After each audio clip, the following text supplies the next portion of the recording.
bila membincangkan tentang khasais, keistimewaan Islam tu banyak dan boleh dilihat dalam dua sudut, iaitu yang dibincangkan oleh ulama, al-khasais al-ammah dengan al-khassah, iaitu setiap keistimewaan secara umum dan keistimewaan dalam perkara-perkara yang tertentu, yang khusus. Sebab tu kita bincang ciri-ciri Islam, ciri-ciri Islam yang umum, yang menunjukkan kepada keistimewaan dia. Pada hari ini kita nak ambil satu daripada ciri ni. Contohnya yang saya sangat menarik, seperti yang telah saya terangkan pada perjumpaan kita yang lepas, tapi saya nak cuba kembangkan lagi, iaitu ciri fleksibel. Islam ni agama yang anjal. Macam mana keanjalan Islam, dan dalam setiap ajaran Islam tu ada ciri-ciri keanjalan. Ya. Mungkin kita biasa faham lah dengan keanjalan ni, tapi kita nak tengok secara lebih kesusun keanjalan Islam.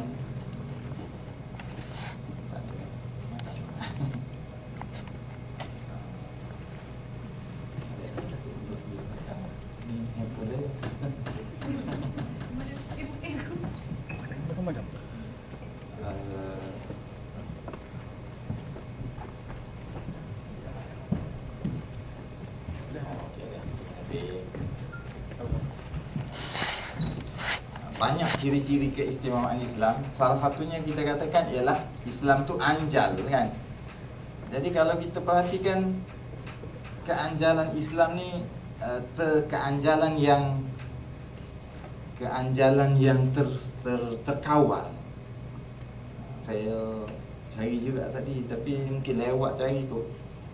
Saya nak bagi contohnya, contoh secara praktikal yang boleh kita nampak ialah belon. Kalau kita tiup belon tu, belon kecil, mungkin belon tu boleh jadi belon besar. Tapi belon ni kalau dia berlebih besar sangat, dia jadi apa? Dia pecah, kan? Iaitu keanjalan tu mesti terkawal. Kalau dia terlampau anjal sangat, dia akan jadi gerakan yang ataupun aktiviti yang nak lari daripada semua kawalan Islam tu sebenarnya akhirnya terpecah daripada lingkungan Islam. Jadi anjal juga, tapi anjal yang terkawal. Jadi salah satu sifat Islam ni anjal. Mari kita tengok bagaimana anjalnya Islam ni. Allah Subhanahu Wa Taala menjadikan Islam agama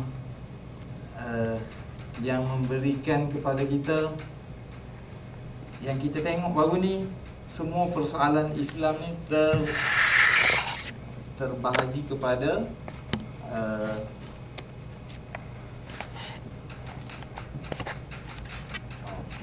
terbahagi kepada satu perkara yang tidak, perkara yang tetap, kan? Perkara yang tetap, ataupun kita kata asas terang, jelas, dan perkara yang anjal. Seolah-olahnya macam itulah.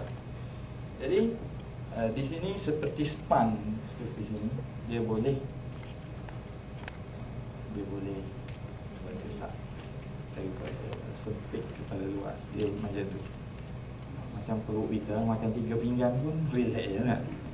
Jalan 3 langkah panggil minum air, masuk lagi. Itu kenyang dah, Ustaz, saya nak makan. Orang pun bagi buah, makan pula. Habis kilo pula buah, kan? Sebab apa? Sebab Allah buat perut kita ni anjal. Dia tak buat macam tong sampah tu, statik tu. Mengapa? Ada sebab-sebab dia. Kerana Islam adalah agama yang Allah jadikan untuk seluruh manusia. Jadi tabiat manusia tu memerlukan sifat-sifat. Okey. Mari kita tengok secara lebih lanjut. Saya ulang sedikit di sini bagi yang baru masuk. agama Islam ni banyak keistimewaan. Banyak keistimewaan dia. Islam ni agama menyeluruh, dalam semua benda ada. Saya tak boleh bayangkan orang bukan Islam ni macam mana kesusahan dia bila salah seorang ahli keluarga dia mati. Macam mana nak bagi harta, nak bagi ayah boleh berapa, mak boleh berapa, adik-beradik boleh berapa, isteri boleh berapa, anak boleh berapa. Sebab tidak ada panduan keagamaan. Semuanya berdasarkan kepada kemanusiaan saja. Oleh itu, sebenarnya manusia ni tidak semestinya orang bukan Islam ni tidak baik akhlak dia. Salah. Orang Islam ni selalu salah beranggapan dia ingat orang bukan Islam ni buruk akhlak. Tidak. Orang bukan Islam pun baik sebenarnya. Sebab kebaikan manusia ni ada dua jenis. Satu, kemanusiaan. Sebab itulah bila ulama Islam mengatakan sambut hari ibu tu haram, saya tak boleh nak setuju. Sebab ni sifat kemanusiaan. Orang bukan Islam ada, orang Islam pun ada. Nampak tak? Tindakan manusia ni didorong oleh dua faktor. Faktor kemanusiaan dan faktor agama. Faktor agama, faktor akidah.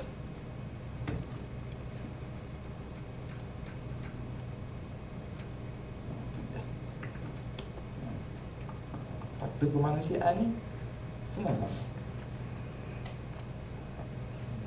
Nampak orang susah, orang bukan Islam tolong, orang Islam pun tolong.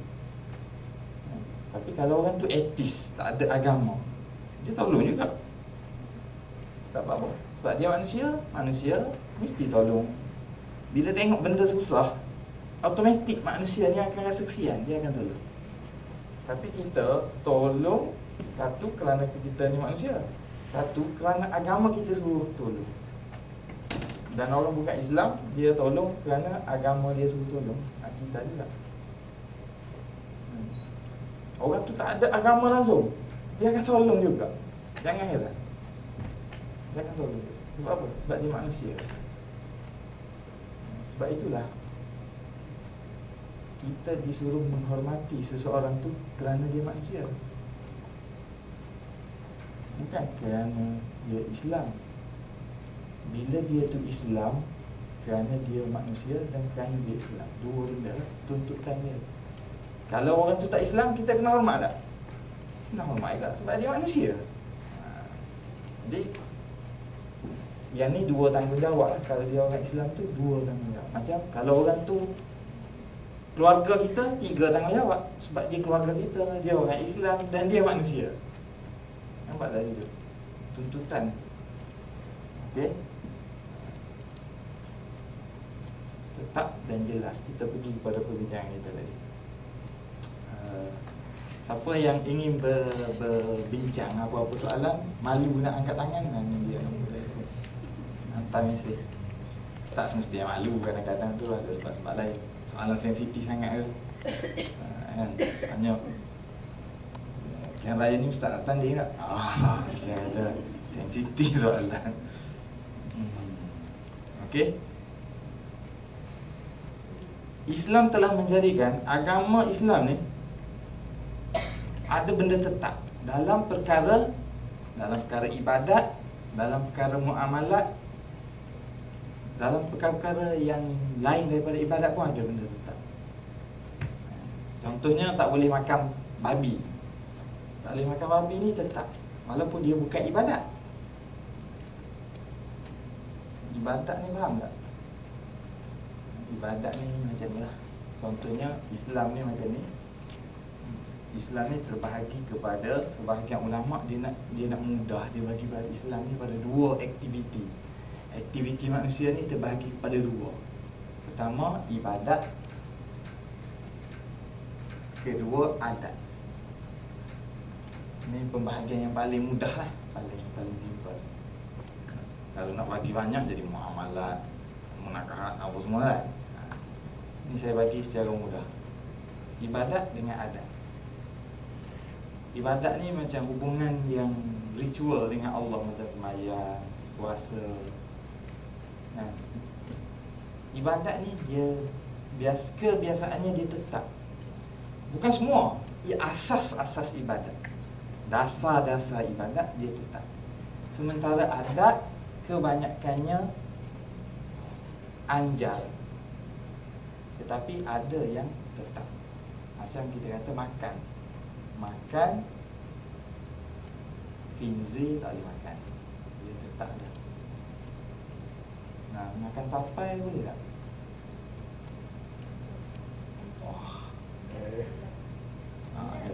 Ada kajian kata tak boleh, ada kajian kata boleh.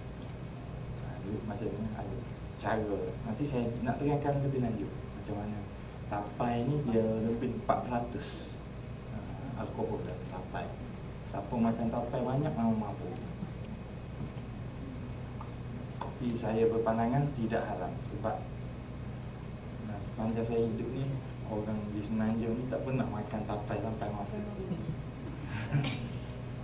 Pergi raya rumah je pening je, buat apa makan tapai, tak ada lagi kan. Tapi orang sebelah Sabah Sarawak dia perah air tu dan dia minum untuk dia jadi mabuk. Itu memang tahu. Rekah kepenggunaan, bagaimana sesuatu benda itu digunakan. Misalnya minyak petrol. Apa hukum bubuh minyak petrol dalam kereta? Hukum apa? Haruslah nak hukum dia. Tapi cuba bola mula. Salah guna bola mula.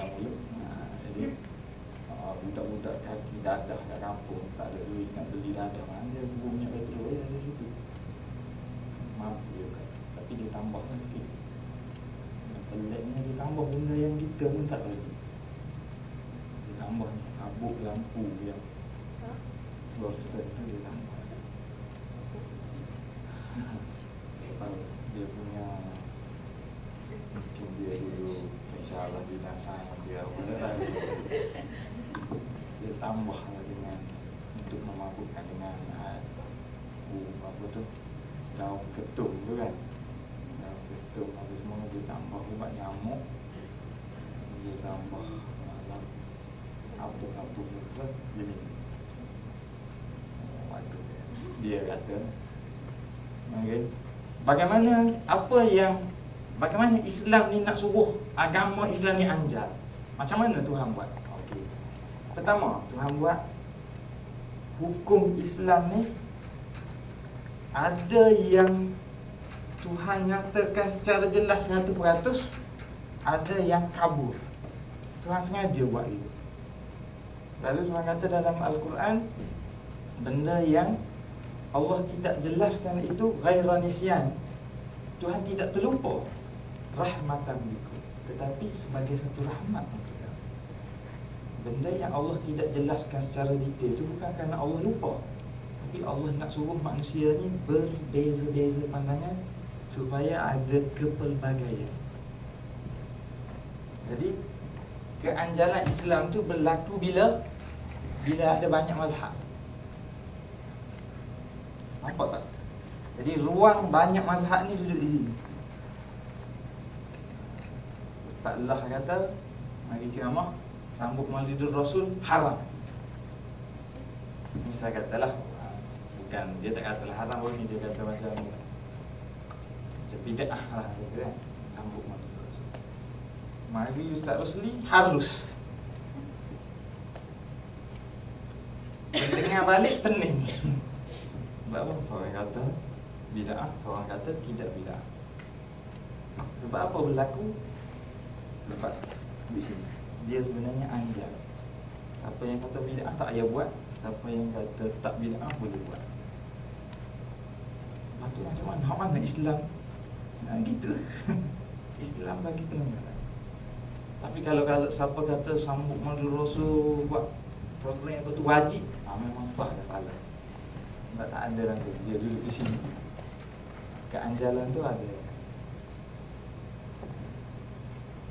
Salah satu cara Islam ni nak suruh dia anjal ialah dia menyediakan ruang untuk banyak mazhab. Ya? Tak boleh lari daripada mazhab, tak boleh lari dari kepelbagaian. dalam Islam. Tentang pelbagai itu sangat jauh beza dia. Benda yang tidak ada mazhab ni lebih kurang daripada 5%. Lebih rendah daripada 5%. Dibandingkan dengan hukum hakam yang tidak ada, yang anjal, yang tak ada mazhab. Dalam sembahyang yang tak ada mazhab ialah rakaat, waktu ada sikit je anjal dia.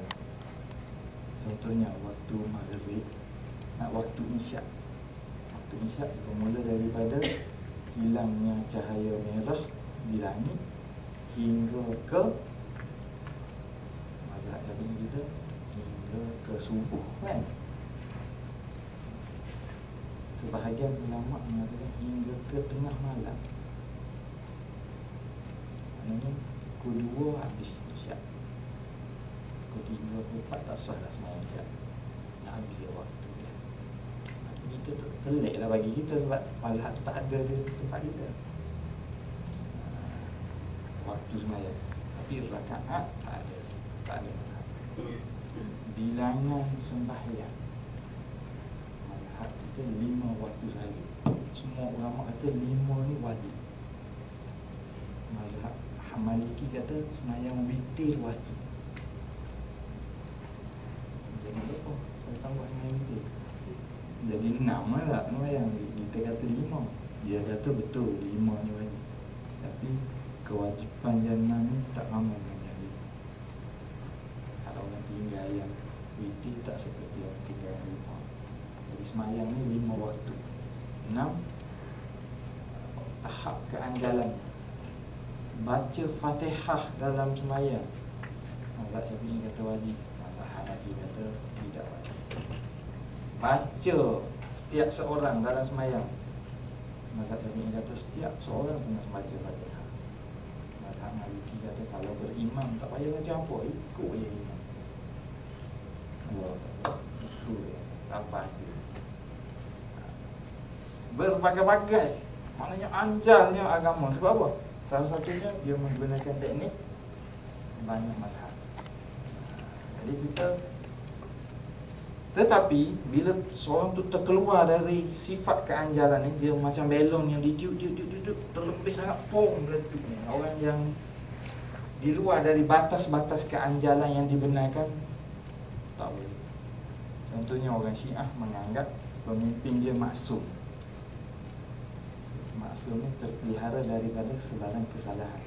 Sedangkan orang yang terpelihara daripada sebarang kesalahan ialah Rasulullah SAW seorang sahaja.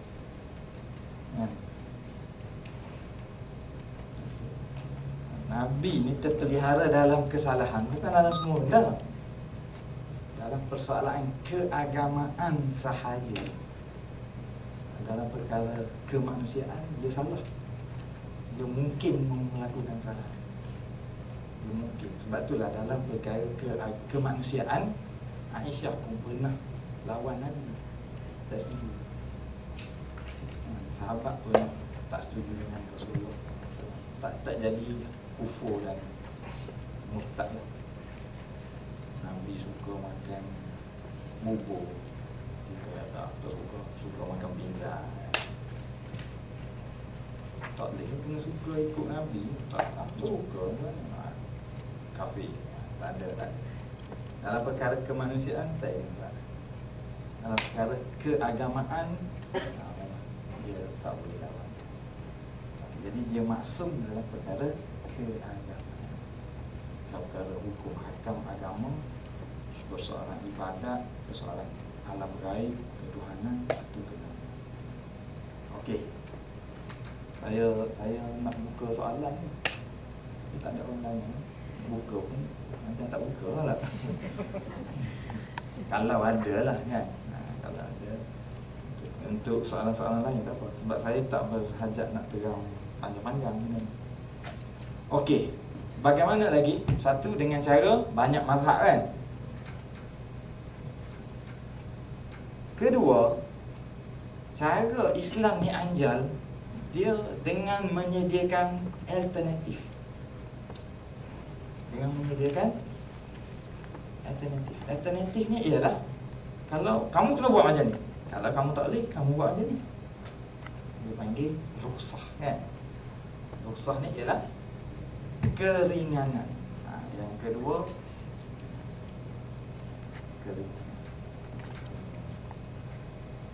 Oleh itu, setiap hukum dalam Islam ada hukum asal, ada hukum keringanan. Hukum asal, keringanan. Dalam semua benda. Kamu kena buat macam ni, tapi kalau kamu tak ada buat macam ni, kamu boleh buat macam ni. Kalau kita belajar peringkat fardu ain sahaja, kita berkemungkinan belajar hukum asal tetapi tidak belajar alternatif. Akibatnya kita susah. Yang tu saya bagi tahu, balik Mekah semayang atas terbang ni agak kan. Sebab apa? Sebab Kaabah duduk bawah ni. Kalau dia semayang atas, kalau dia semayang atas kursi, ngadap mana dia? Ngadap bawah. Okey. Itu orang yang tidak beramal dengan keringanan. Sedangkan beramal dengan keringanan ni satu tuntutan. Tetapi pada tahap mana tuntutan tu, para ulama bersalahan pandangan. Dia fleksibel lagi. Sebab apa? Imam Abu Hanifah lebih merujuk ke arah keringanan ni mesti diambil. Jadi hukum dia wajib. Sebab tu bila orang tanya dia, apa hukum sembahyang qasar dalam musafir? Wajib dia. Sebab apa? Benda yang Allah beri kamu kena ambil. Para ulama lain berpandangan mengambil keringanan tu pilihan, iaitu ada yang sebagainya kata sunat, ada yang kata harus. Sunat ni maknanya digalakkan. Kalau bermusafir digalakkan. Jadi Islam ni ada alternatif. So waktu mana dia bagi alternatif? Banyak. Contohnya ketika sakit. Macam-macam hukum ada berkaitan dengan orang sakit, kan? Semayang orang sakit macam mana? Puasa orang sakit macam mana? Apa lagi? Ketika haji sakit,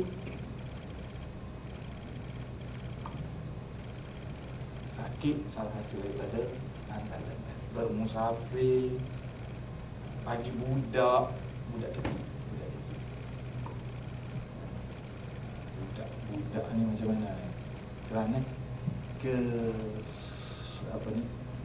kerana muda, dia panggil sur, iaitu budak tu tak cukup umur, dia ada keringanan, tidak ditaklifkan.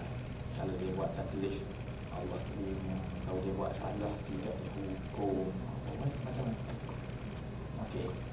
Salah satu dia ialah keringanan. Jadi istimewa lah Islam ni. Sebab apa? Sebab kita ni kan macam semalam saya duduk dekat tingkat rumah saya. Oh, angin sedap, angin betul. Sejuk lah. Oh, ada. Teringat saya. Oh, dia macam hidup manusia. Angin tu hari ni sedap, tapi berapa minit angin yang sedap tu duduk sebentar mari ribut dah. Hidup manusia pun ada masa selesa, ada masa stres, ada masa sedih, susah, berbagai-bagai. Jadi Islam dia nak suruh dalam semua situasi tu kamu boleh mengamalkan Islam, kamu boleh bersama Islam. Jadi dia menyediakan masa sakit, masa miskin, masa susah, masa sedih. Rasulullah SAW pada satu hari balik dari peperangan. Dia balik dari peperangan, lalu ada seorang wanita itu diberitahu suami dia telah mati syahid. Jadi dia pun menangis dengan emosi. Dalam Islam menangis dengan emosi ni salah. Dia tak boleh buat orang raung, dia boleh nangis biasa boleh kan. Sahabat ni nak ditegur supaya jangan Nabi kata biarkan. Nabi faham ni sebab pengalaman dulu sedih tau. Dia bukan macam sekarang. Sekarang pun mau tembak sana, zoom sampai SMS mati lah. Jadi cepat tahu kan. Ni tak, dia kena pergi dulu. Tak tahu bila pula kawan tu nak balik perang. Tiba-tiba nampak debu je. Jauh kat sana. Tiap-tiap hari waris-waris ni dulu. Anggota apa ni yang anak beranak dia pergi perang ni tiap-tiap hari duduk tengok dia. Tak ada lagi ni. Tapi bila satu hari tu nampak debu. Dia pun bagi tahu. Baliklah. Sebab apa? Dan bila orang pada pasir berjalan, dia debu tu dia naik. Dan inilah yang digunakan oleh Khalid Al-Walid dalam peperangan Mu'tah. Dia suruh askar tu, kalau kita jalan gini debu lebih orang 4-5 orang tak tahu debu. Akan musuh tengok, apa ni? Debu lebih ni. Ni tak tahan ni kita ni. Cara mengaburi musuh. Jadi bila macam tu dia tunggu. Oh, balik ni betul ni debu. Dia pun bagi tahu semua wali-wali dia, semua kumpul. Jom. Lepas tu dalam ramai-ramai ni kena pergi tengok pula. Mana ayah aku tak nampak lagi. Oh, tunggu seminggu lah. Jadi kesedihan tu sangat mendalam. Macam orang cinta zaman dulu lah. Nak tunggu surat empuk. Main tu surat. Kena pula pesmi Malaysia. Cuti raya. Wah, sudah. Minggu dah sampai lagi kan. Jadi benda tu lebih menyentuh hati. Jadi bila Nabi lalu tu, sahabat tu nak kita tegur dalam situasi tu, Nabi kata, biarlah dulu, bagi cara. Ada apa ni, budi bicara lah dalam persoalan-persoalan. Jadi keanjalan salah satunya dengan cara banyak mazhab. Kedua, dengan cara dia memberi keringanan dalam hukum makam semua lah. Kalau orang tu, sebab contohnya apa ni, wahajjul baiti liman istata'a ilaihi sabila. Salah satu daripada kewajipan orang Islam tu mengerjakan haji bagi yang keringanan lah. Bagi yang mampu. Keringanan apa? Bagi orang miskin tak payah. Jadi keringanan tu ada ketika sakit, ada ketika miskin, ketika susah. Mazhab keringanan diberi alternatif. Itu salah satunya kerana keringanan. Sebab tu bincang hukum memutuskan sembahyang saja-saja memang salah. Sembahyang satu rakaat mentos tak ada macam nama hari tu salah mungkin anak-anak kita kan salah. Tapi kalau kita tengok rumah terbakar ataupun anak kita sedang tujuh api rumah ada, kita buang sembahyang, tidak boleh. Kita kena menyelamatkan sebab dia bahaya. Ini ada keringanan. Yang ketiga tu saya telah sebutkan sebenarnya, iaitu kerana keringanan ni banyak sebab ya. Kerana tak cukup umur tu apa ni, suh muda lah ataupun tidak, bahasa Malaysia tak berapa ada istilah tidak cukup umur. Suh itu orang tu muda. Jadi Islam tu dia okey, sebelum saya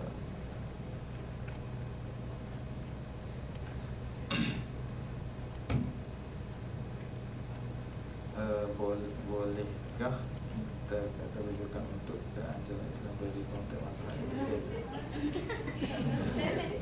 Ya? Yalah, ada orang yang sangat rujukan untuk keanjalan Islam dari konteks mazhab yang berbeza. Tak faham saya.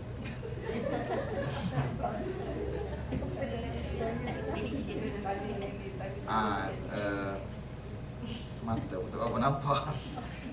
Keanjalan dari konteks mazhab yang berbeza. Oh, maknanya dalam mazhab yang berbeza ni dekat mana dia punya keanjalan, ataupun keanjalan tu memang dalam perspektif mazhab yang berbeza. Betul. Contohnya ada mazhab yang tak berapa anjal, ada mazhab anjal. Macam mana? Contohnya kan, contohnya macam ni, dalam menentukan susah. Ini salah satu keistimewaan Islam juga, sebab dia anjal tu luas. Dalam mazhab Syafi'i contohnya, dalam menentukan sebab yang boleh membuatkan seorang tu mengqasar dan jamak sembahyang dia, dia tertakluk kepada bermusafir. Sebab apa bermusafir? Sebab Tuhan kata dalam Quran, apabila kamu bermusafir, wa idza darabtum fil ard fala junaha alaikum an taqsuru minas salah. Jika kamu bermusafir, kamu tidak menjadi kesalahan untuk kamu mengqasarkan sembahyang. Jadi analisis Imam Syafi'i ialah bermusafir. Jadi seorang tu bila dia bermusafir, dia boleh mengqasarkan sembahyang. Tapi kalau dia sakit dia tak boleh, sebab Quran kata bermusafir. Nampak tak? Kalau dia sibuk tak boleh, sebab Tuhan kata dia bermusafir. Cara analisis dia ialah dia ambil musafir itu, lalu dia jadikan syarat. Nampak tak teknik dia? Anjal juga, tapi anjal mengikut perspektif dia. Bagi ulama yang tidak mentafsir cara lain, dia cara macam mana? Dia kata Tuhan menyebut musafir ni sebagai contoh orang yang memerlukan pendek sembahyang, qasar sembahyang ataupun jamak ni, ialah salah satunya musafir.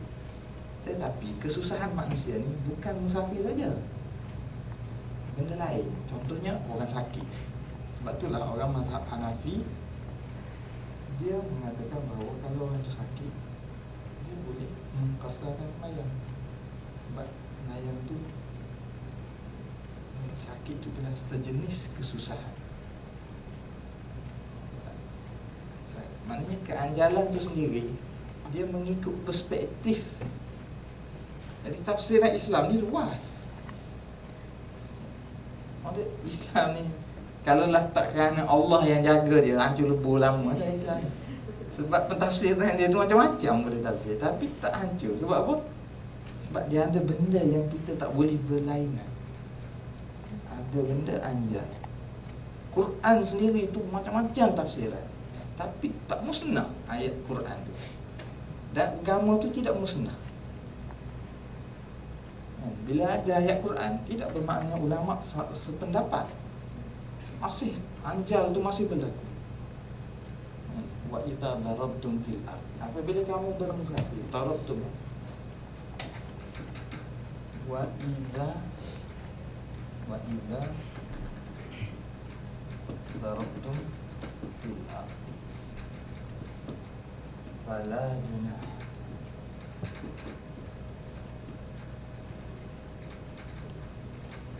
alaikum an taqsuru minas salati.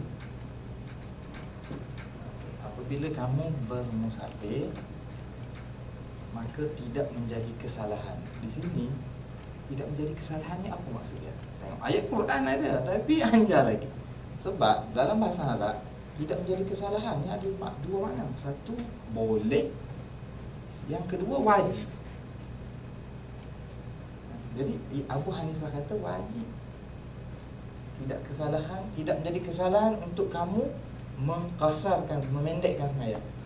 Okey, Abu Hanifah kata oleh itu wajib mengqasarkan sembahyang apabila bermusafir. Sebab apa? Ini Tuhan kata tidak menjadi kesalahan. Dalam makna Quran tu mesti ditafsir dalam bahasa Arab. Bahasa Arab tidak menjadi kesalahan dua maksud. Satu, itu boleh. Kedua, mesti. Dia kata maknanya mesti. Dia macam ini kata, mazhab lain kata, oh bukan maknanya mesti. maknanya tidak menjadi kesalahan. Pilihan lah, sebab tidak menjadi kesalahan, bukan mesti. Anjal juga. Quran ada, anjal lagi. Siapa yang sesat, siapa yang betul? Tidak ada orang yang sesat di sini. Sebab apa? Sebab selagi mana Al-Quran itu ditafsirkan dengan bahasa Arab yang betul, menggunakan kaedah-kaedah pentafsiran yang betul, maka pandangan itu termasuk dalam kelompok yang anjal. Dia bukan sesat, bukan salah. Betul-betul. Di mana ada ulama lain yang macam ni. Saya nak belajar juga. Kalau ada, saya rasa macam tak ada. Sebab unik dia punya. Dia banyak berbeza pandangan, tetapi dalam perkara pokok dia tak akan berbeza. Dalam perkara pokok tak ada perbezaan. Contohnya Tuhan aja senang je. Qul huwallahu ahad. Katakanlah Allah itu satu. Ya.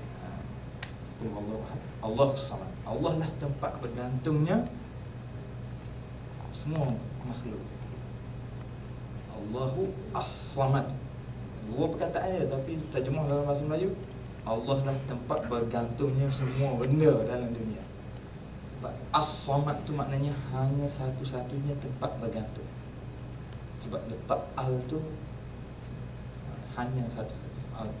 Jadi katakanlah Allah itu satu, Allah lah tempat bergantungnya segala benda di dunia ini. Dia tidak lam yalid, dia tidak beranak, walam yulad, dia tidak diberanakkan. Tak ada orang Islam pun yang mengatakan selalu. Tak ada. Ada mazhab dalam mentafsirkan itu. Dia dasar. Tetapi yang menjadi masalah, yang berbincang, yang ialah bagaimana mengajar orang Allah tu satu. Metod pengajaran, metod dakwah tu lain. Dalam perkara dasar, tabiat ayat Quran ni dia akan mari dalam bentuk yang sangat jelas. Dalam perkara sampingan yang boleh dia sengaja nak pelbagaikan, ayat dia biasanya panjang-panjang. Dan dia bersifat menggunakan perkataan yang boleh ditafsir dengan banyak maksud. Sebab itulah bila Islam tu berbeza pandangan, Tuhan sengaja membiarkan. Sebab apa dia nak suruh agama Islam ni mempunyai ciri keanjaran. Salah satu cara dia ialah banyak mazhab. Mengapa timbulnya banyak mazhab? Salah satunya kerana dalil-dalil yang digunakan tu boleh dipahami dengan berbagai maksud.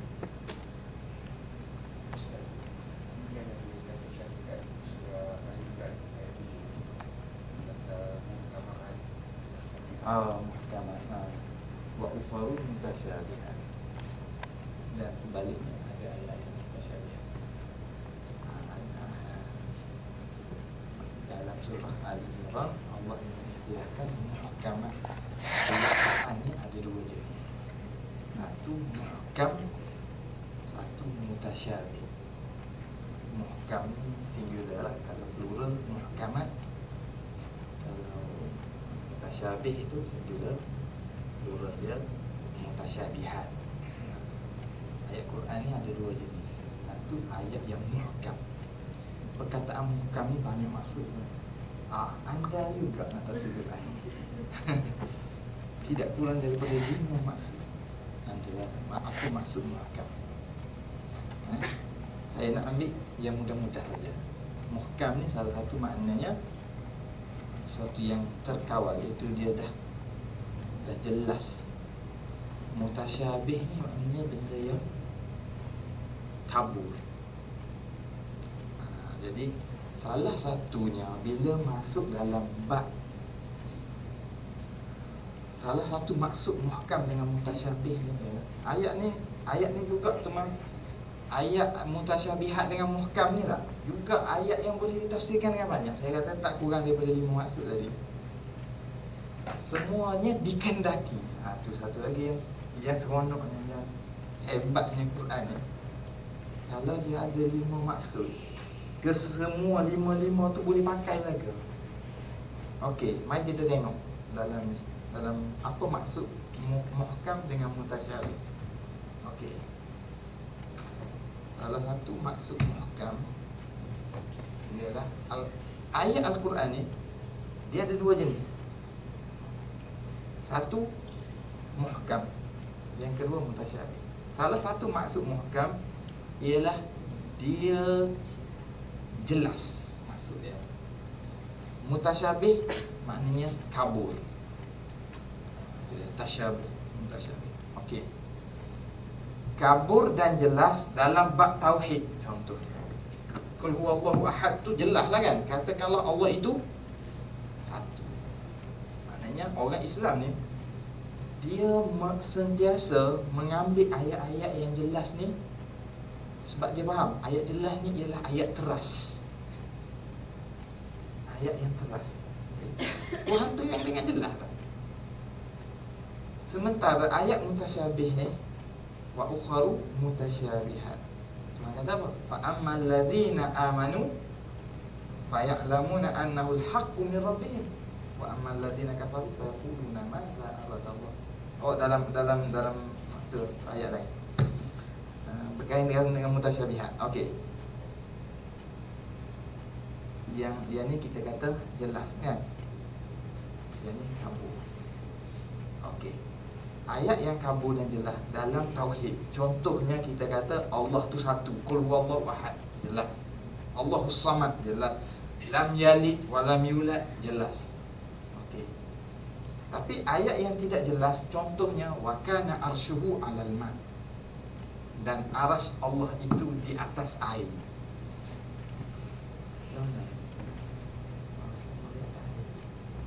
Ustaz, apa maksud arasy Allah di atas air? Tidak jelas. Sebab apa? Macam mana Tuhan di atas air? Jadi dia perasan tak? Ayat arasy Allah di atas air itu berkaitan dengan siapa?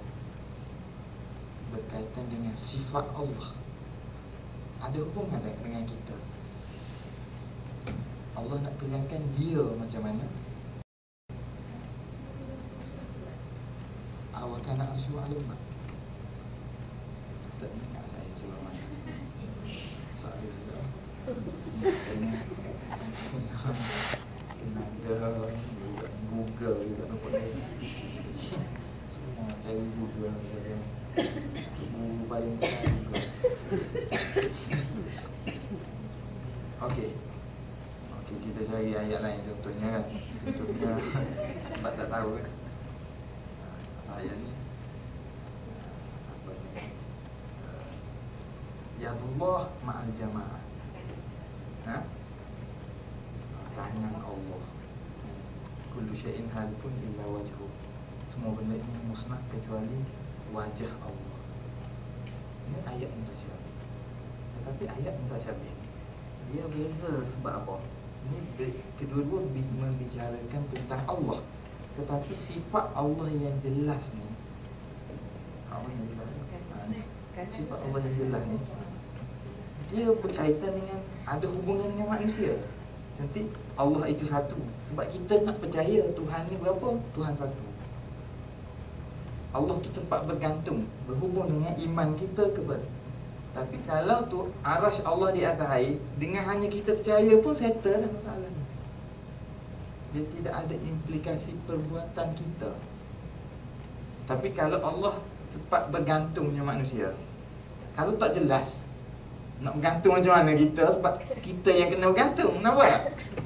Sebenarnya Allah ni tempat bergantung. Kembalilah kepada tempat bergantung kamu. Mana siapa? Kalau tak tahu, payahlah kita ya. Sebab kita kena bergantung. Kita nak berserah, bertawakal kepada Allah saja. Berdoa kepada Allah saja. Semua tu benda tu jelas. Yang melibatkan amalan kita semua jelas. Tapi yang menyebabkan sifat Allah yang tak ada hubungan dengan amalan kita, dia tidak jelas. Yang menyebabkan Allah tidak meninggalkan kita ni terkia-kia, tak reti nak buat apa. Tetapi kalau hanya nak percaya, kita boleh. Jadi tak salahlah Tuhan terangkan sifat Allah yang macam tu. Kamu percayalah. Kalau tak nak takwil pun tak ada masalah. Jadi itulah tandanya bila dia jelaskan sesuatu ada maksud dia. Bila dia tak jelas pun tak jadi masalah. Bila mutasyabihat dengan, sebab tu Tuhan kata orang Islam dia akan mengikut ayat yang jelas. Orang yang nak lari daripada Islam, orang yang tak nak ke Islam, dia suka menggunakan ayat mutasyabihat. Dia duduk cari ayat mutasyabihat ni, dia duduk apa panggil dia duduk cungkil-cungkil yang mutasyabihat. Sedangkan tak ada apa pun dia nak buat dengan mutasyabihat. Contohnya, bila ulama Islam sendiri terjun dalam persoalan perbuatan Allah. Orang Islam dimasuki dengan ilmu falsafah, dia nak cari perbuatan Allah, iaitu Allah ni buat benda baik ke benda buruk. Tuhan ni dia buat baik saja ke benda buruk pun dia buat juga. Saya tanya, kamu tu siapa dia? Member Tuhan. Member pun tak sampai tahap bos dia kan? Tak juga. Hamba dia. Apa kamu nak tanya perbuatan dia? Tanya perbuatan kamu. Kita tak perlu tanya apa yang Allah buat, tapi Allah akan tanya apa yang kamu buat. Sebab apa? Sebab kamu tu hamba Allah. Kamu tak layak nak tanya apa yang dia buat. Jadi itu kita tak perlu bertanya perbuatan yang tak ada hubungan dengan kerja kita. Tuhan ni buat benda baik ke benda buruk? Dia yang buat apa pun dia, kamu jadi sepak. Tu dari sudut itu. Sebab tu bila bincang bab apa ni, takdir apa semua kan, ada orang dia suka menyerabutkan otak dia dengan perkara benda yang dia tak perlu tanya.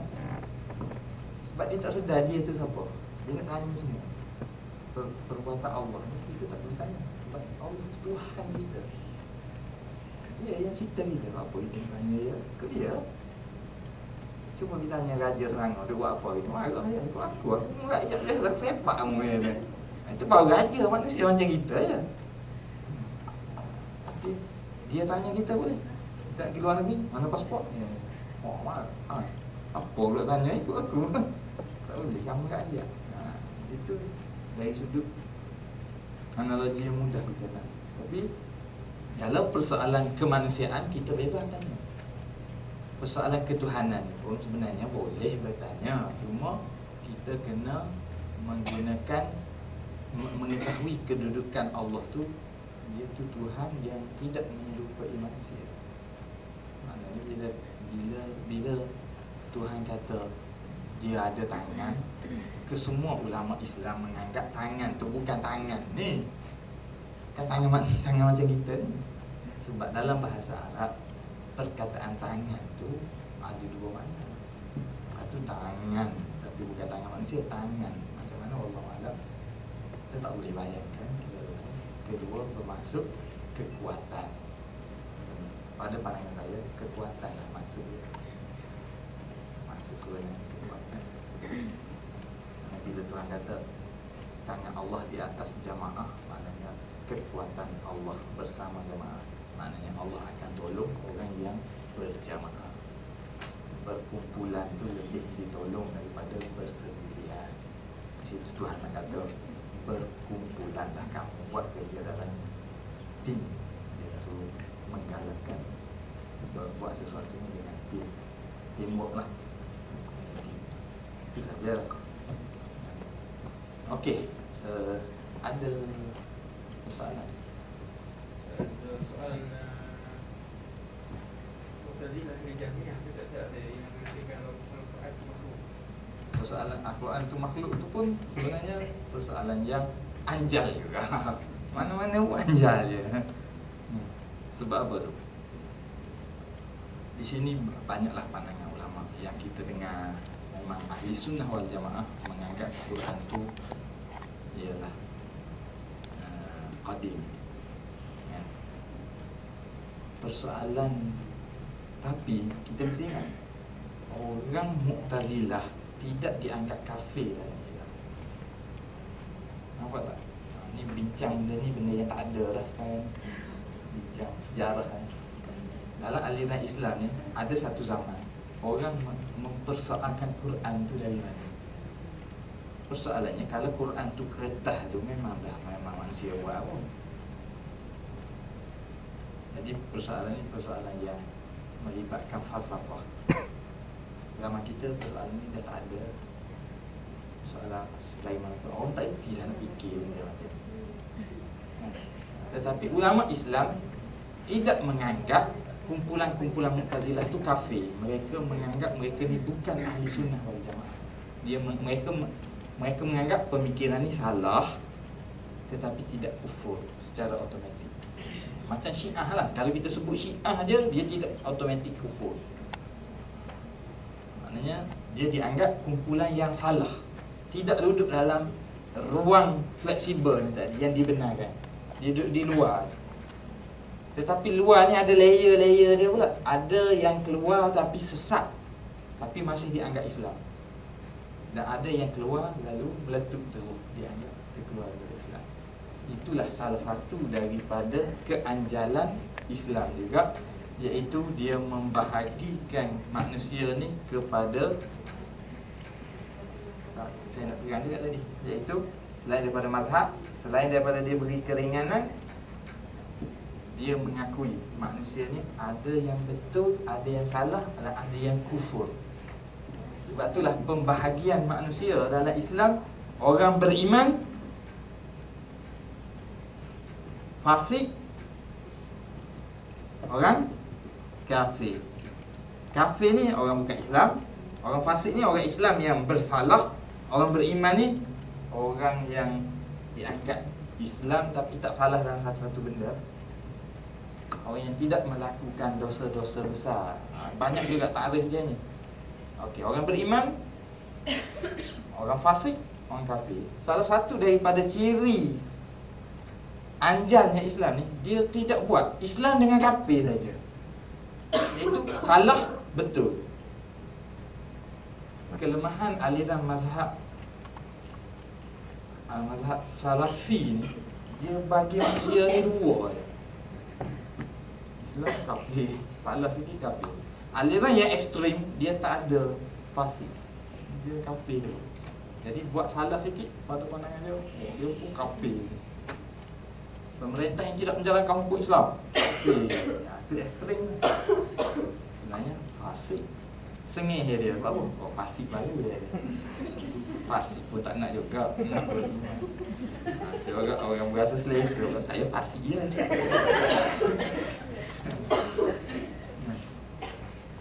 Beriman, fasik, kafir. Dia tidak buat beriman, kafir. Sebab apa? Ada orang, dia dari sudut kepercayaan asas dia Islam, tapi dia ada buat salah besar, dia tidak ditolak orang ni. Contohnya, salah satu tanda Islam ni fleksibel juga, bila orang tu masuk Islam, orang tu mengaku tidak ada Tuhan kecuali Allah, Nabi Muhammad ialah Rasulullah. Faham tak? Mengaku betul, yakin Nabi Muhammad tu ialah Allah hantar dia. Oh, saya yakin tu. Jadi orang Islam, Allah tak ada. Patung bukan Allah, ni bukan Allah, manusia pun bukan Tuhan, semua Allah saja, satu je Tuhan. Okey, kau jadi orang Islam. Tapi benda lain ada lagi salah. Bukanlah orang tu teruk benda tu semua betul. Ada banyak lagi salah. Sebab apa? Nak memenuhi tuntutan Islam tu kena belajar, kena apa? Islam, satu tanda keistimewaan dia, fleksibel dia ialah dia terima orang tu seadanya dulu. Okey, kamu dah Islam, itu kamu kena buat macam ni. Dia bagi satu-satu. Sebab itulah dia ada rukun Islam, rukun iman, lepas tu dia ada benda-benda yang wajib, kemudian dia ada benda sunat. Dia pun sedikit demi sedikit. Dia salah satu dia punya ni, dia tidak apa panggil, dia boleh mengimbangkan antara keunggulan dan realiti. Hak dia naknya Islam macam ni, tapi realiti ada, orang baru boleh terima dan buat macam ni. Okey, tak apa, kita terima dulu, lepas tu kita ada pelatihan. Kefahaman. Sebab apa saya terangkan benda ni? Sebab memahami perkara ni banyak gunanya dalam kehidupan seharian kita. Pertama, dia boleh membuatkan kita ni fleksibel lah. Maknanya kita menghormati pandangan orang lain. Sebab apa? Kalau dia ni guna pandangan yang tak setuju dengan kita dalam perkara fiqh ke apa, kita faham Islam memang dah bagi ruang tu untuk berbeza pandangan. Jadi kita boleh hidup walaupun orang lain tak serupa dengan kita. Dan alangkah perlunya masyarakat kita pada kefahaman diri ini pada hari ini. Okey, kepelbagaian pandangan tu tidak membuatkan kita berpecah belah. Ada. Kedua, kita faham keringanan tu salah satu daripada pemberian Allah pada kita. Jadi kita pun boleh gunalah keringanan tu dalam masa-masa yang tertentu. Ini kena belajar lebih secara spesifik lah. Keringanan dalam bab puasa tu. Ada keringanan tu mesti diambil. Contohnya orang perempuan yang kedatangan haid tak boleh puasa. Dia nak puasa, Tuhan pula tak bagi. Orang perempuan ni bila dia kedatangan haid, tubuh dia lemah, jiwa dia pun tak berapa stabil. Itu Tuhan tak buat. Relax. Makan apa, relax tak. Jangan puasa lagi. Hari stabil baru puasa, ganti balik. Orang perempuan bersalin, lepas suruh dia puasa juga, sedih dia. Aku buat kerja besar dan melahirkan manusia. Bantai suruh puasa. Tubuh lemah. Baby duduk setuk susu lagi. Susah. Tak payah. Harus puasa pun tak sah. Nanti ya kita. Tak lupa bersalin pula bulan puasa. Garu kepala dia. Macam mana tak? 2 bulan. Lepas tak bersalin, tapi masih menyusukan baby yang tu. Faham tak? Dah 3 tahun lah. Tahun keempat salin anak 3. Dr. Yusuf Qaradawi kata orang macam ni tak payah puasa, tak payah ganti dia kata. Pandangan dia. Kenapa? Kerana Islam ni mementingkan keringanan. Tapi sebahagian ulama menyuruh ganti, sebahagian ulama tak mewajibkan ganti. Apa? Sebab bahagian ni ikutlah yang mana nak ikut. Sebab dia fleksibel. Ganti lah. Tak boleh bayar fidyah sebab dia masih segar. Dia bukan tak ada kemungkinan nak segar lah, nak sembuh. Benda yang bayar fidyah ni kalau orang tua dia. Orang tua kalau boleh muda, saya nak belajar juga. Tapi orang tua memang tak boleh muda lah. Tak ada harapan dia nak muda balik. Dia bayar fidyah. Nak tunggu ganti, tak ganti dah orang tua. Tak bayar fidyah.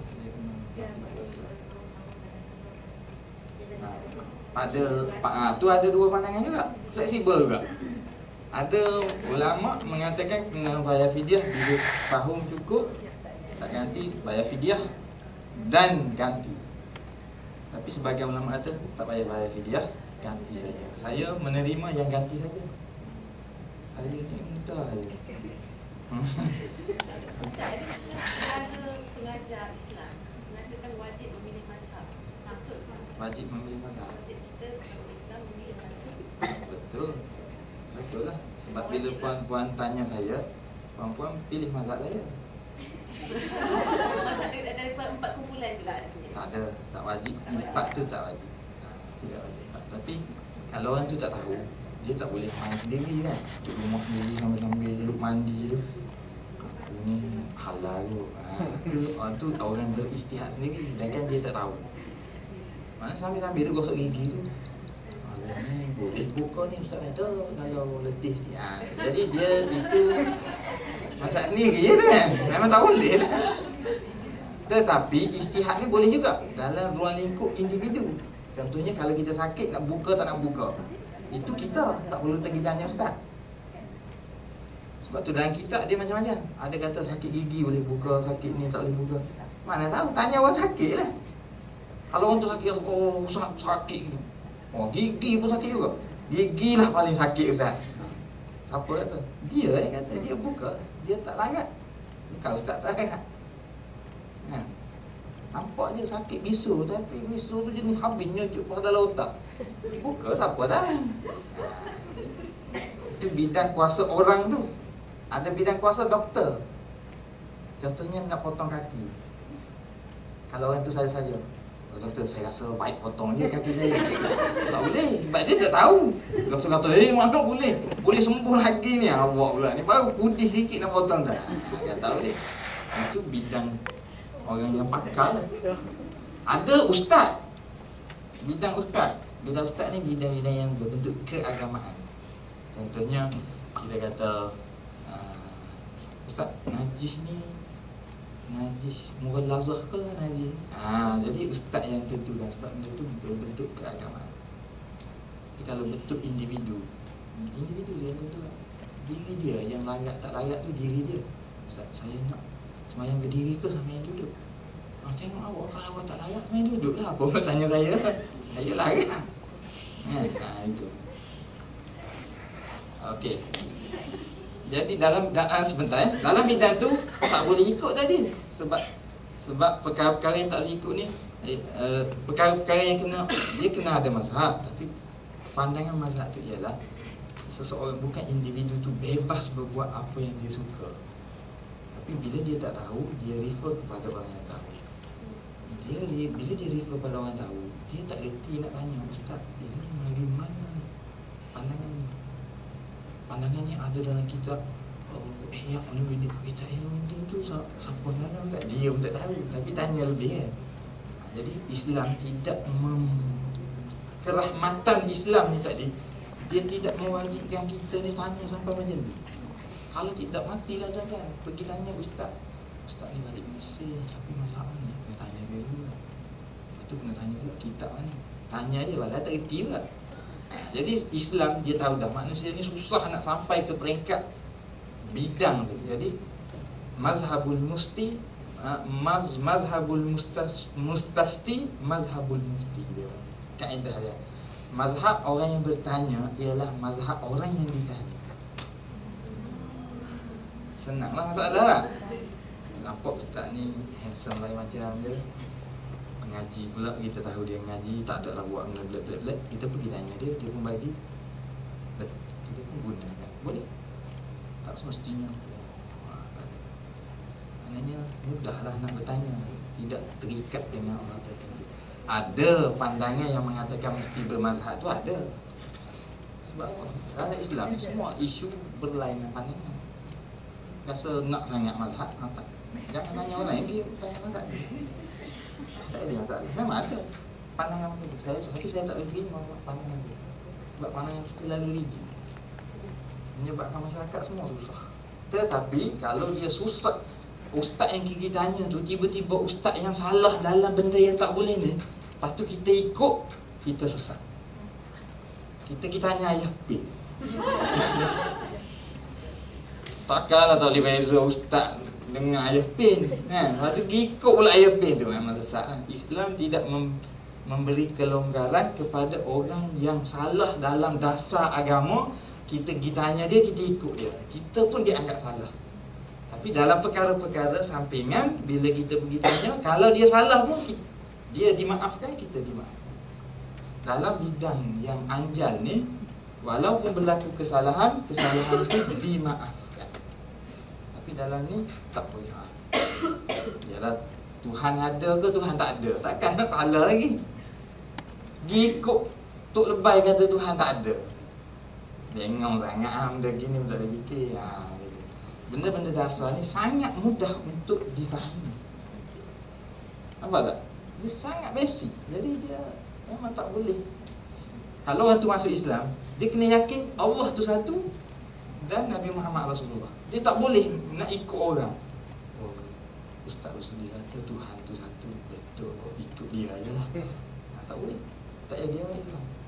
Dia kena diri dia yakin. Sebab apa? Benda tu mudah. Nampak tak? Okay, seterusnya tadi kita berbeza. Benda ni sebab masuk lambat.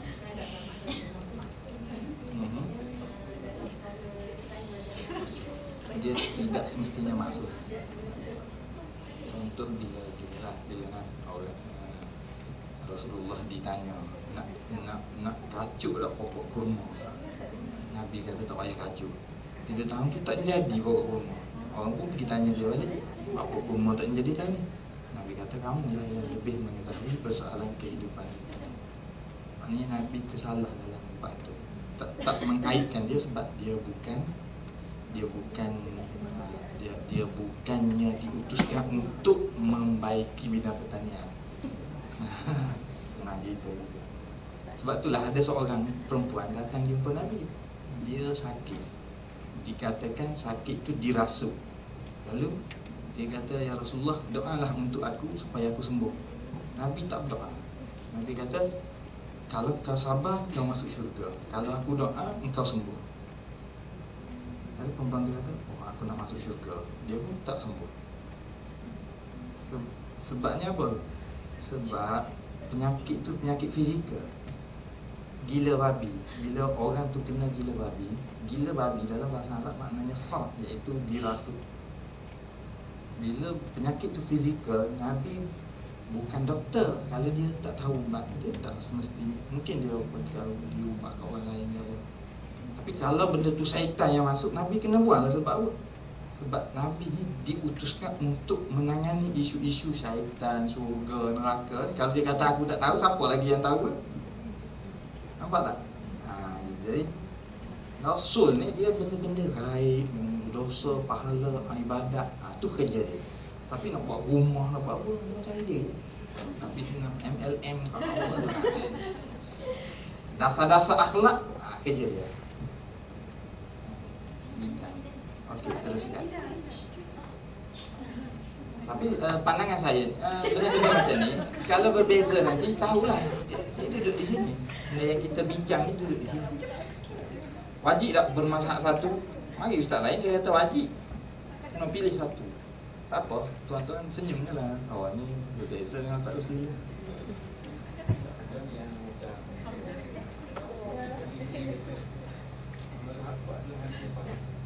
Itu banyak tafsir kan? Kata-kata tu. In sahal hadis fahuwa mazhabi. Tidak semestinya hadis tu bila sahih jadi mazhab Imam Syafi'i, walaupun dia kata macam tu. Sebab apa? Sebab hadis yang sahih tu mungkin mempunyai banyak makna. Semua kata hadis sahih, tetapi ulama ni tafsir macam ni. Kata-kata tu nak menggambarkan tawaduknya Imam Syafi'i sahaja. Dia tak boleh. Setengah orang dia pun kata mazhab ni betul, mazhab Syafi'i salah. Sebab apa? Ini hadis sahih. Imam Syafi'i kata bila hadis sahih itulah mazhab aku. Bukan. Imam Syafi'i, bila kita ada satu-satu polemik, hadis sahih itu satu saja perkara yang, dan kesahihan hadis dia anjal juga. Tak semestinya satu hadis itu sahih pada pandangan semua ulama. Ada hadis yang ulama ni kata sahih, ulama lain kata tak sahih. Sebab dia macam hukum fiqh juga hadis. Dia anjal. Jadi tahap keanjalan Islam ni sangat besar. Apa tak? Hadis itu sendiri. Hadis ada yang memang semua ulama kata sahih. Okey, ada hadis macam tu. Ada hadis tidak disepakati. Dalam Sahih Bukhari yang dianggap kitab paling sahih tu, lebih 100 hadis yang tidak disepakati, yang dikatakan dhaif oleh ulama bukan Bukhari. Maknanya dalam kitab yang paling sahih tu ada ulama yang menolak hadis. Beratus-ratus pula tu. Jadi anjal lah ni. Subhanallah. Bila kita fikir macam ni, Allah Akbar, subhanallah, Islam ni hebat betul. Tuhan jaga. Tak bercampur antara benda yang keras yang tak boleh, benda yang tak boleh kita berbeza tu tetap jelas juga. Terjaga Islam. Apa macam tu sekali. Kalau takkan dari Allah, hati lembu lama dari Islam. Ayat Quran berbeza baca macam mana.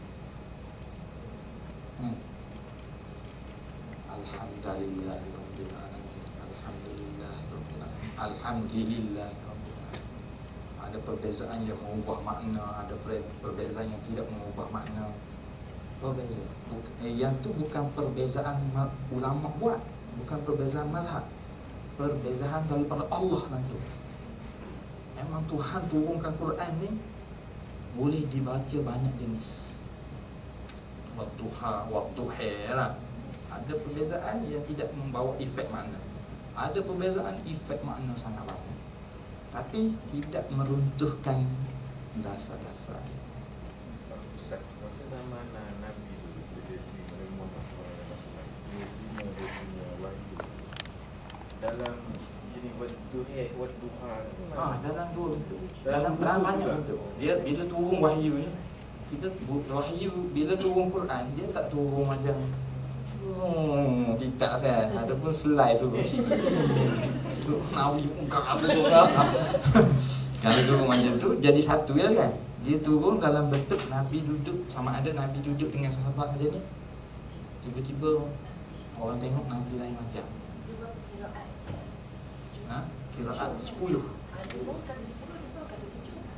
tu bukan yang 7 tu dia tersalah sebab apa tu? Sebab sab'an. Nabi kata sab'ati ahruf, 7 huruf. Sebenarnya kiraat ada 10. 7 huruf tu 7 menggambarkan banyak. Sebenarnya kiraat ni ada 13. 10 yang mutawatir yang diterima oleh ulama, 13 tak termasuk yang syaz dia. Mula-mula tu orang kat 7 tu Nabi kata Quran ini diturunkan dengan 7 huruf. Apa maksud 7 huruf? Iaitu banyak bacaan. Quran ni satu mukjizat dia boleh dibaca dengan banyak jenis. Banyak jenis tu bukan ulama reka, memang Allah turunkan macam tu. Berlakunya bila Nabi baca. Nabi ketika duduk dengan kabilah ni, dia baca lain. Tiba-tiba hari ni dia ada ceramah perdana kabilah lain. Contohnya kan, Azhar itu saja ceramah perdana. Nabi pun pergi kampung ni, dia jadi imam lah. Dia baca lain, ayat sama, dia baca lain. Orang pun rekod benda tu. Orang pun, dalam Nabi baca macam ni. Orang pun, dia ikut dia elek kat kawasan tu. Lepas tu esok dia pergi kabilah lain, dia baca lain pula. Jadi semua tu didengari dan dihafal. Sebab itulah Al-Quran turun kepada bangsa Arab yang sangat suka menghafal. Kalau turun bahasa Melayu, gabu habis orang Melayu tak suka menghafal. Dia hafal tu secara detail. Lalu dia trace balik kan. Bila Osman nak menulis, cabaran terbesar bila Osman nak menulis Al-Quran. Sebelum tu Quran ditulis ikut kabilah tau. Maknanya kalau orang ni kabilah ni, dia tulis dia ikut bacaan yang Nabi baca tempat dia. Bila di kabilah ni, dia tulis mengikut Quran baca tempat dia. Tetapi penulisan semua Quran tu tak ada. Dia tulis misalnya 5 ayat ikut yang kampung dia baca. Nabi di kampung dia, Nabi baca macam tu, dia pun tulis. Hak ni pula ikut ni dia. Satu hari pergi perang, kumpul semua baca.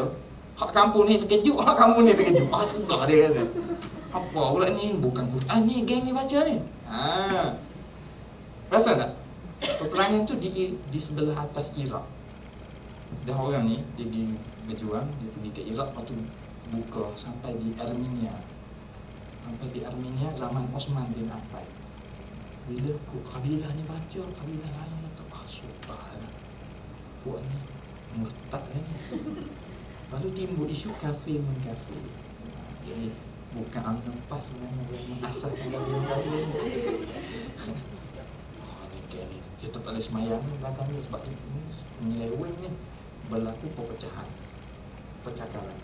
Anas balik terus bila dengar perbalahan tu, Anas pun balik cepat-cepat daripada Armenia ni, balik pergi rumah Osman.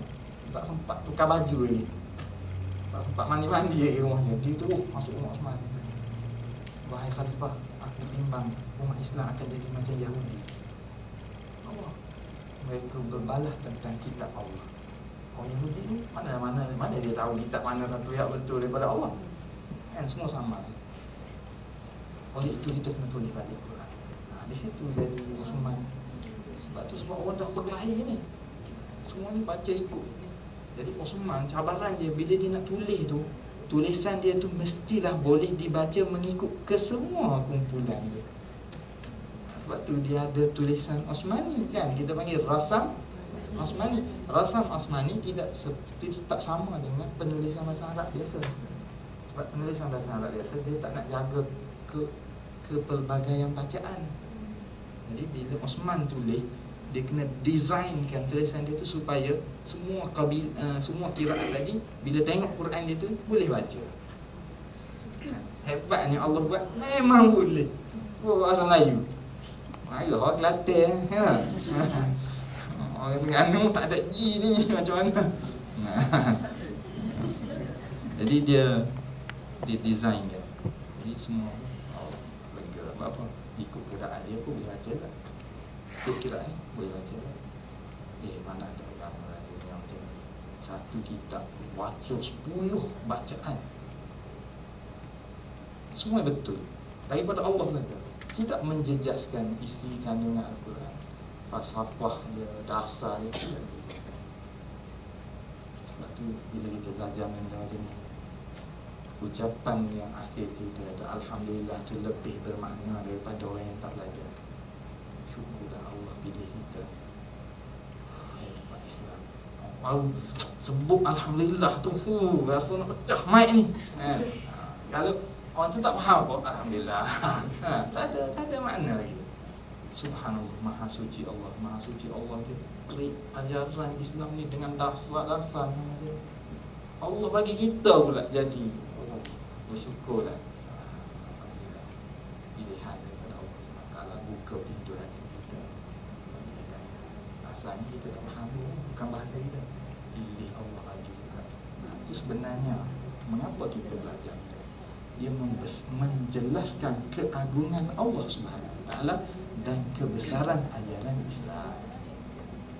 Motif utama saya kenapa Islam terhidup kita. Okey, ada last kalau boleh tak? Sebab itu dah lebih siang orang nak balik anak sekolah lah apa semua. Ada ada. Saya tertarik dengan persoalan tapai tadi. Tapai banyak tapai whatever yang boleh memabukkan. Okey, ada lah pula orang ni dia highlight, tak tahu mana dia jumpa, tapi dia mention pasal arak tu minum sikit tak apalah sebab tak mabuk. Sama macam tapai. So macam mana kita nak highlight? Tak boleh. Tak boleh.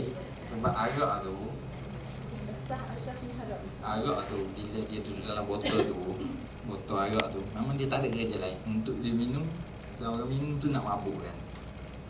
Memang kalau kita kata tidak ustaz, saya tak nak mabuk, saya minum sikit je.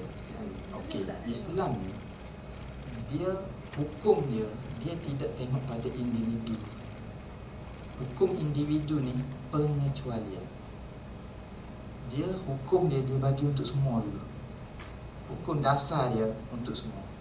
Contohnya arak haram untuk semua. Lepas tu kalau ada orang tertentu, doktor kata kalau awak tak minum arak 3 hari mati, barulah haram untuk dia. Tapi kalau dia kata saya ustaz, saya minum pun tak mabuk juga, tak boleh. Walaupun betul dia. Sebab apa? Sebab Islam ni hukum dasar dia untuk semua dulu. Bila dia bagi pengecualian atas sebab-sebab. Sebab apa dia buat macam tu? Sebab kalau dia buat hukum ni orang ni lain, orang ni orang lain, 3 hari acur Islam.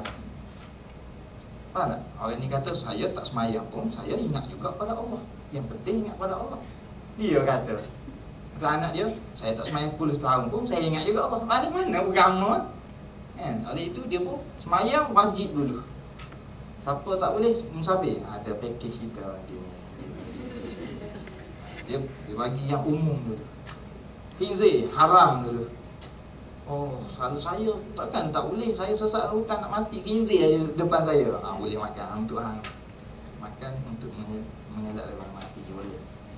Baru dia ada pengecualian. Dia bagi umum.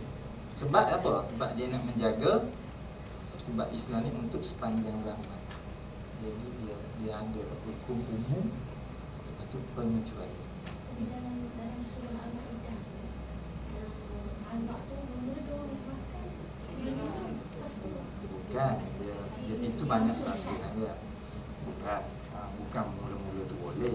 Agak ni kita tak kata mula boleh. Sebab agama Islam ni bukan Nabi Muhammad saja Islam, Nabi belum pada tu pun Islam dan agak dah haram dah. Mula-mula bila Nabi Muhammad tu, cara nak mengharamkan arak tu ada step by step. Benda-benda yang berakar umbi dalam masyarakat ni, Tuhan, rahmat Tuhan pada manusia, dia tak cantas sekali turun. Kecuali benda tu sangat dasar. Contohnya menyembah berhala. Dia tak suruh hari ni boleh sembah 3 ekor, esok 1 ekor, 2, 1. Tak boleh. Sebab benda tu keimanan. Tak boleh sembah. Hari ni masuk Islam, hari ni juga tak boleh sembah benda lain. Okey. Tapi tabiat ni susah nak tinggal. Jadi Islam pun okey, jangan mabuk, gini. Okey. Kalau hari ni kita nak guna, contohnya bila kita nak menangani penagih dadah, kita bolehlah guna teknik tu. Hari ni penagih dadah, pakar kata kalau nak suruh orang penagih dadah ni berhenti dadah, kena bagi dadah dulu. Boleh lah. Untuk dia sajalah, bukan untuk satu masyarakat. Orang penagih dadah nak suruh dia berhenti, kena bagi dos makin rendah. Tapi dia pusat pemulihan. Okey, akhirnya Islam mengakui benda tu boleh lah. Jadi tindakan kerajaan yang baru ni bagi dadah untuk orang tu, kalau atas dasar kajian dan nasihat pakar untuk mengurangikan ketagihan, tidak akhirnya satu masa akan kurang orang yang ada, boleh diterima dari segi Islam. Sebab Islam menghormati kajian.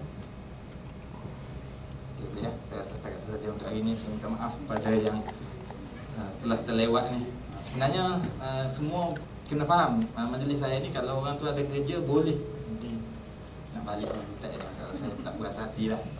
Kalau saya beras hati pun tak boleh buat apa juga. Okay, saya sudahi dengan wabillahi taufiq. Assalamualaikum warahmatullahi wabarakatuh.